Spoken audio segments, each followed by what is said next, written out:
അരുൺ, ഇന്ന് കളമശ്ശേരി പോളിടെക്നിക്കിൽ നടന്ന സംഭവത്തെ എങ്ങനെയാണ് CPIM കാണുന്നത്?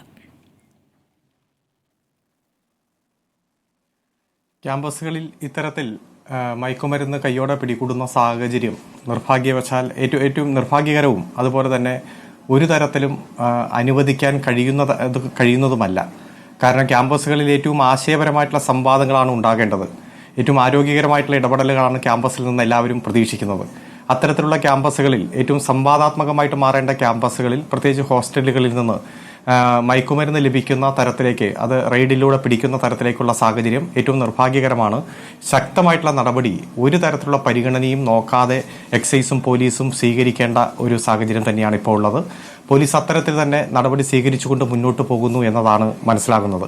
ഇപ്പോൾ കിട്ടിയ വിവരമനുസരിച്ച് ഇന്നലെ കിട്ടിയ ഇൻഫർമേഷന്റെ അടിസ്ഥാനത്തിൽ ഹോസ്റ്റൽ ആകമാനം പോലീസും എക്സൈസും ചേർന്ന് പരിശോധിച്ചു. 2 മുറിയിൽ നിന്ന് നിരോധിതമായിട്ടുള്ള കഞ്ചാവ് ലഭിക്കുന്ന സാഹചര്യമുണ്ടായി. ആ മുറിയിൽ ഇൻമേറ്റ്സ് ആയിട്ടുള്ള കുട്ടികളെ, അതിൽ ആദ്യത്തെ മുറി എന്ന് പറഞ്ഞാൽ G2 എന്ന മുറിയാണ്. അതിൽ ഏകദേശം 2 കിലോയോളം കഞ്ചാവാണ് പിടിച്ചത്. ആ മുറിയിലെ ശരിക്കും അനന്തു എന്ന് പറയുന്ന ഒരു കുട്ടി, അതുപോലെ തന്നെ ആകാശ്, ആദിൽ എന്ന 3 പേരാണ് അവിടെ താമസിക്കുന്നത്. ആ 3 പേരും ആ മുറിയിൽ താമസിച്ചുകൊണ്ടിരുന്നു. പക്ഷേ പോലീസും എക്സൈസും വരുമ്പോൾ ഒരു വിദ്യാർത്ഥി മാത്രമാണ് അവിടെ ഉണ്ടായിരുന്നത്. ആ മുറിയിലുള്ള ഇൻമേറ്റ്സ് ആരൊക്കെയാണ് എന്നതെല്ലാം പോലീസും എക്സൈസും മനസ്സിലാക്കി. അത് ആദ്യത്തെ കേസായിട്ട് രജിസ്റ്റർ ചെയ്തു. രണ്ടാമത്തെ മുറിയിൽ ചെല്ലുമ്പോൾ ആ മുറിയിൽ 0.9 ഗ്രാം എന്ന രൂപത്തിലുള്ള മയക്കുമരുന്ന് തന്നെയാണ് പിടിച്ചെടുത്തത്. അവിടെ 2 പേർ താമസിക്കുന്ന മുറിയായിട്ടാണ് മനസ്സിലാക്കിയത്. അതിൽ അവിടെയും ചോദ്യങ്ങൾ വിവരം രേഖപ്പെടുത്തിയതിനു ശേഷം അവിടെ പ്രതിയാക്കുന്ന സാഹചര്യമുണ്ടായി. അതിൽ രണ്ടാമത്തെ മുറിയിൽ 0.9 എന്ന് പറയുമ്പോൾ അത് ബെയിലബിൾ ഒഫൻസ് ആണ്. അവർക്ക് സ്റ്റേഷൻ ജാമ്യം കൊടുത്തുവിട്ടു. മറ്റേ ആദ്യത്തെ കേസ് 2 കിലോളം കഞ്ചാവുള്ള കേസിലെ പ്രതിയെ റിമാൻഡ് ചെയ്യുന്ന സാഹചര്യമുണ്ടായി. എന്നാൽ ആ മുറിയിൽ താമസിച്ചുകൊണ്ടിരുന്ന സ്ഥിരം താമസക്കാരായിട്ടുള്ള ആളുകൾ, അതുപോലെ തന്നെ കയ്യോടെ പിടികൂടിയ കുട്ടി പറഞ്ഞ 2 വിവരം, അതായത് ഇന്നെ ആളുകളാണ് ഈ മുറിയിൽ താമസിക്കുന്നത്, ഇന്നെ ആളുകളാണ് ഈ ഇത്രയും ഉള്ള കഞ്ചാവ് കൊണ്ടേ വച്ചത് എന്ന് പറഞ്ഞതായിട്ടാണ് ആ കുട്ടികളുടെ തന്നെ ഇന്റർവ്യൂവിൽ നിന്ന് മനസ്സിലാക്കുന്നത്. അതിൽ ആ 2 പേരെ പ്രതി ചേർക്കുന്ന സാഹചര്യം ഉണ്ടായില്ല. കാരണം ആ മുറിയിൽ ആകെ 3 പേരാണുള്ളത്. ഏതായാലും എക്സൈസും പോലീസും ശക്തമായിട്ടുള്ള അന്വേഷണം നടത്തുന്നുണ്ട്. കഴിഞ്ഞ ഒരാഴ്ചയായി കേരളത്തിൽ ആകമാനം വളരെ വിപുലമായിട്ടുള്ള റെയ്ഡും മറ്റ് സംവിധാനമാണ് നടത്തിക്കൊണ്ടിരിക്കുന്നത്. അതിന്റെ ഒരു ഭാഗമായിട്ട് തന്നെയാണ് ക്യാമ്പസുകൾ, സ്കൂളുകൾ, അതുപോലെ റെയിൽവേ സ്റ്റേഷനുകൾ, ബസ് സ്റ്റാൻഡുകൾ, ബസ് സ്റ്റോപ്പുകളെല്ലാം കേന്ദ്രീകരിച്ചുകൊണ്ടുള്ള ഇൻവെസ്റ്റിഗേഷൻ നടക്കുന്നത്. ഒരു കാരണവശാലും ഇത്തരത്തിലുള്ള സാഹചര്യത്തിൽ രാഷ്ട്രീയം നോക്കാതെ, നിറം നോക്കാതെ, ജാതി നോക്കാതെയുള്ള ഏറ്റവും ശക്തമായിട്ടുള്ള നടപടി തന്നെയാണ് ജനം ആവശ്യപ്പെടുന്നത്. അത് തന്നെ എക്സൈസും പോലീസും സ്വീകരിക്കുന്നുണ്ട് എന്നതാണ് ഈ റെയ്ഡുകളുടെയും അതിന്റെ ഭാഗമായി പിടിച്ചെടുത്ത നിരോധിത ഉൽപ്പന്നങ്ങളുടെയും അതിന്റെ ഭാഗമായി നടത്തിയ വാഹന പരിശോധനകളുടെയും രജിസ്റ്റർ ചെയ്ത കേസുകളുടെയും പ്രതികളുടെ എണ്ണവും എല്ലാം എടുത്ത് പരിശോധിക്കുമ്പോൾ നമുക്ക് മനസ്സിലാകുന്നത്. ഇതിൽ രാഷ്ട്രീയം നോക്കാതെ നടപടിയെടുക്കുമെന്ന് എക്സൈസ് മന്ത്രി പറഞ്ഞു. അത് നല്ല കാര്യം തന്നെയാണ്. പക്ഷേ കലാലയത്തിൽ നിന്നും ഇത് പിടിച്ച ശേഷമുള്ള പ്രതികരണങ്ങൾ നമ്മൾ കണ്ടല്ലോ.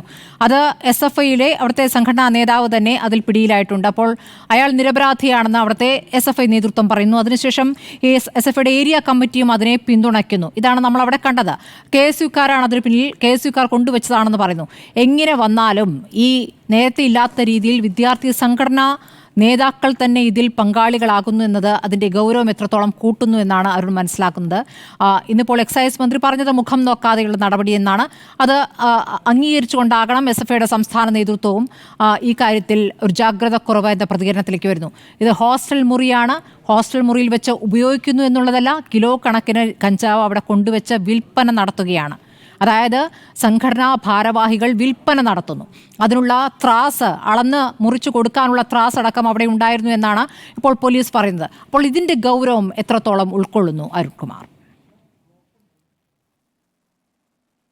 രാഷ്ട്രീയപരമായിട്ട് ഇതിനെ കണ്ടു കഴിഞ്ഞാൽ, കൃത്യമായിട്ട് ഈ ആരോപണം പരിശോധിച്ചാൽ, FIR അടക്കം പരിശോധിച്ചാൽ, ഇതിൽ ഏറ്റവും ആദ്യത്തെ മുറി G2 എന്നുള്ള ഗ്രൗണ്ട് ഫ്ലോറിലുള്ള മുറി, ആ മുറിയിൽ നിന്നാണ് 2 കിലോ കഞ്ചാവ്, 2 കിലോയോളം കഞ്ചാവ് പിടിച്ചത്. ആ കേസിൽ ആകാശ് എന്ന് പറയുന്ന ഒരു വിദ്യാർത്ഥിയാണ് പോലീസ് അറസ്റ്റ് ചെയ്തത്. ആകാശ് ആണ് ആ സമയത്ത് മുറിയിലുള്ളത്. ആകാശിന്റെ സാന്നിധ്യത്തിലാണ് ഈ 2 കിലോ കഞ്ചാവ് പോലീസ് സ്യൂസ് ചെയ്തത്. ആ സ്യൂസ് ചെയ്യുമ്പോൾ തന്നെ ഈ റൂമിൽ ആരൊക്കെയാണുള്ളത്, ആരൊക്കെയാണ് ഈ റൂമിൽ ഇത്തരത്തിലുള്ള നിരോധിത വസ്തു കൊണ്ടുവച്ചത് എന്ന് ആകാശിനോട് ചോദിക്കുമ്പോൾ KSUവിന്റെ മുൻ ആർട്സ് ക്ലബ് സെക്രട്ടറി ആയിട്ടുള്ള, KSUവിന്റെ സജീവ പ്രവർത്തകനായിട്ടുള്ള ആദിലാണ് ഇത് കൊണ്ടുവച്ചത്. ആദിലിന്റെ ഒപ്പം തന്നെ അനന്തു എന്ന് പറയുന്ന KSUവിന്റെ യൂണിറ്റ് കമ്മിറ്റി അംഗമുണ്ട്. അപ്പോൾ എനിക്കിതിൽ പങ്കില്ല എന്നാണ് ആകാശിന്റെ വാദം. ആദിലും അനന്തുവും KSUവിന്റെ മുൻ ആർട്സ് ക്ലബ് സെക്രട്ടറിയും അതുപോലെ തന്നെ അനന്തുവും യൂണിറ്റ് കമ്മിറ്റി അംഗവും ഇവരാണ് കൊണ്ടുപോയി വെച്ചത് എന്ന് പറയുന്നു. സ്വാഭാവികമായും പോലീസ് അവരെ വിളിച്ചു വരുത്തുകയും ഇതിന്റെ ഭാഗമായി അറസ്റ്റ് രേഖപ്പെടുത്തുകയും ചെയ്യേണ്ടതാണ്. ഇപ്പോൾ ഈ FIR-ൽ നിന്ന് ഞാൻ മനസ്സിലാക്കുന്നത് ഈ 2 കിലോ കഞ്ചാവ് പിടിച്ച മുറിയിൽ 3 പേർ സ്ഥിരതാമസമുണ്ട്. ആ 3 പേരിൽ ഒരാളെ മാത്രം പ്രതിയാക്കിയിട്ടുണ്ട്. ആ ഒരാളുടെ മൊഴി പ്രകാരം മറ്റു 2 പേർ കൂടി ഈ മുറിയിൽ താമസമുണ്ടെന്നും അവരാണ് ഇത് കൊണ്ടുവച്ചത് എന്ന് ആകാശ് പറഞ്ഞു എന്നതാണ് ഞാൻ മനസ്സിലാക്കുന്നത്. അങ്ങനെ പറയുമ്പോൾ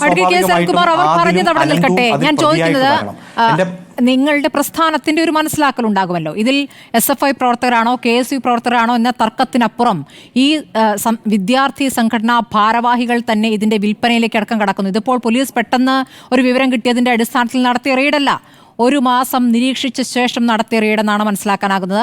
ആ നിരീക്ഷണം അവിടെ ഉണ്ട് എന്ന് തന്നെ മനസ്സിലാക്കണം. ഇന്നിപ്പോൾ പ്രിൻസിപ്പലിന്റെ പ്രതികരണം കേട്ടല്ലോ, ഇത് ഒറ്റപ്പെട്ട സംഭവമല്ല എന്ന്. അപ്പോൾ അദ്ദേഹത്തിന്റെ കയ്യിൽ നിൽക്കാത്ത രൂപത്തിൽ ഇതിലൊക്കെ ഹോസ്റ്റലിൽ പ്രവർത്തനം നടക്കുന്നുണ്ടാകണം.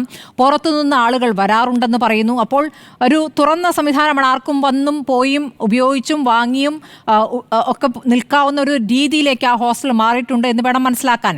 അതിൽ ഈ SFIയുടെ കാര്യത്തിൽ നിങ്ങൾക്ക് കുറച്ചുകൂടി ഉത്തരവാദിത്തമുണ്ട്. അതാണ് ചോദിക്കുന്നത്. KSUവിൻ്റെ കാര്യത്തിൽ അവരാണ് പറയേണ്ടത്. വിദ്യാർത്ഥി സംഘടനാ ഭാരവാഹികൾ ഇതിന്റെ വിൽപ്പനയ്ക്ക് തന്നെ ഭാഗമാകുന്നു. നമുക്കറിയാമല്ലോ ഇപ്പോൾ സർക്കാർ എത്രത്തോളം ജാഗ്രതായി ഇത് ലഹരിക്കെതിരെ നടപടികളിലേക്ക് കടന്നിരിക്കുന്നു. ഇതൊന്നും അറിയാത്തവരല്ലല്ലോ ഇതിൽ ലഹരിക്കെതിരെ പ്രവർത്തിക്കേണ്ടവരാണ് അല്ലേ? വിദ്യാർത്ഥികൾക്കിടയിൽ അവബോധം സൃഷ്ടിക്കേണ്ടവരാണ്. അവർ വിൽപ്പനയ്ക്ക് ഇറങ്ങിയാണെന്നേ. തീർച്ചയായും വിദ്യാർത്ഥികൾക്കിടയിൽ നല്ല അവബോധത്തോടെ ശരിക്കും ഒരു തരത്തിലും മദ്യത്തിന്റെയോ മയക്കുമരുന്നിന്റെയോ ചതിക്കുഴികളിലേക്ക് വിദ്യാർത്ഥി സമൂഹം വഴിതെറ്റി പോകരുത് എന്ന് ആഗ്രഹിക്കുന്നവരാണ് വിദ്യാർത്ഥി പ്രസ്ഥാനങ്ങൾ. പ്രത്യേകിച്ചും ഏറ്റവും സർഗാത്മകമായിട്ടുള്ള ക്യാമ്പസുകൾ ഏറ്റവും പുതിയ പുതിയ വിഷയങ്ങളിൽ ചർച്ചയും സെമിനാറുകളും സംവാദങ്ങളും എല്ലാം സംഘടിപ്പിച്ച് ആരോഗ്യകരമായിട്ടുള്ള സംഘടനാ പ്രവർത്തനത്തിന് നേതൃത്വം കൊടുക്കേണ്ടവരാണ്. അവർ ആരെങ്കിലും ഏത് വിദ്യാർത്ഥി പ്രസ്ഥാനമായിക്കോട്ടെ, അവർ ഉപയോഗിക്കുകയോ ഉപഭോഗമോ അല്ലെങ്കിൽ അതിന്റെ വിൽപ്പനയോ പ്രോത്സാഹനമോ ഏതെങ്കിലും തരത്തിൽ അതിന്റെ ട്രാക്കേഴ്സായി മാറുന്ന ഒരു സാഹചര്യം ഒരിക്കലും അനുവദിക്കാൻ പാടില്ല. അത് അതിശക്തമായിട്ടുള്ള നടപടി സ്വീകരിക്കണം. അറിയപ്പെടാത്ത ചതിക്കുഴികളിലേക്ക് യുവത്വം തെന്നി വീഴുന്ന, ആൺകുട്ടികളും പെൺകുട്ടികളും അടക്കം തെന്നി വീഴുന്ന ഒരു സാഹചര്യം ഒരിക്കലും അനുവദിക്കാൻ കഴിയില്ല. അപ്പോൾ അതായത് ഏത് ക്യാമ്പസ് എന്ന രൂപത്തിലല്ല, അത് പട്ടണത്തിലായാലും ഗ്രാമപ്രദേശങ്ങളിലായാലും അതിശക്തമായിട്ടുള്ള നടപടി തന്നെ ഒരു നിറവും നോക്കാതെ പോലീസും എക്സൈസും സ്വീകരിക്കണം എന്ന അഭിപ്രായക്കാർ തന്നെയാണ് ഞങ്ങൾ. ആരെങ്കിലും അത്തരത്തിൽ നേതൃത്വം കൊടുക്കുന്നവരുണ്ടോ, അവർക്കൊന്നും വിദ്യാർത്ഥി പ്രസ്ഥാനത്തിൽ ഒരു സ്ഥാനവും കൊടുക്കാതെ അതിശക്തമായിട്ടുള്ള നടപടി വിദ്യാർത്ഥി യുവജന പ്രസ്ഥാനങ്ങൾ എടുക്കണം. അതുപോലെ പോലീസും എക്സൈസ് എടുക്കണം, കോളേജ് അതോറിറ്റി എടുക്കണം. അവർ വിദ്യാർത്ഥിയായി ആ ക്യാമ്പസിൽ തുടരാൻ അർഹരല്ല. അത്തരത്തിൽ ശക്തമായിട്ടുള്ള മാതൃകാപരമായിട്ടുള്ള നടപടി സ്വീകരിക്കണം. അതിനെ ഏതെങ്കിലും തരത്തിൽ രാഷ്ട്രീയം വെച്ച് അവരെ ഞങ്ങൾ ഇത്രയേ ഉള്ളൂ നിങ്ങൾ അത്ര എന്ന രൂപത്തിലല്ല കാണേണ്ടത്. അതിശക്തമായി തന്നെ ഈ നിലപാട് സ്വീകരിച്ച് മുന്നോട്ട് പോകണം എന്ന അഭിപ്രായക്കാരനാണ് ഞാൻ.